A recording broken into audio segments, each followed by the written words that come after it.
এর জন্য দরকার হবে 4টে ক্লিপ, একটা নেকলেস। যদিও মডেল ভেদে ভিন্ন হয়,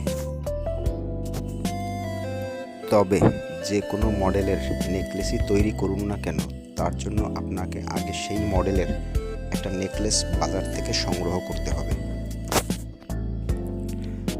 যেমন এই মডেলটার জন্য আপনাকে 4টে ক্লিপ, একটা লকেট দরকার হবে। অর্থাৎ এর 4টে পার্ট থাকে, প্রতিটা পার্টে 4 সারি পুঁথি থাকে। প্রতিটা সারি অসমান। প্রথম সারিতে থাকে 14টি পুঁথি, দ্বিতীয় সারিতে থাকে 17টি, তৃতীয় সারিতে থাকে 20টি পুঁথি, আর চতুর্থ সারিতে থাকে 23টি পুঁথি। প্রতিটা সারিতে 3টে করে পুঁথির পার্থক্য।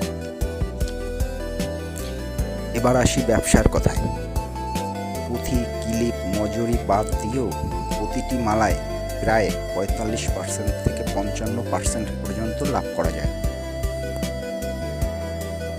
আবার এর ম্যাটেরিয়ালসগুলো খুব সহজেই পাওয়া যায়। মার্কেটে এর চাহিদাও যথেষ্ট ভালো।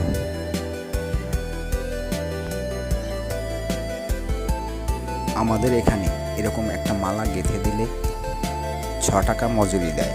সেদিক থেকে কর্মসংস্থানের সুযোগও যথেষ্ট।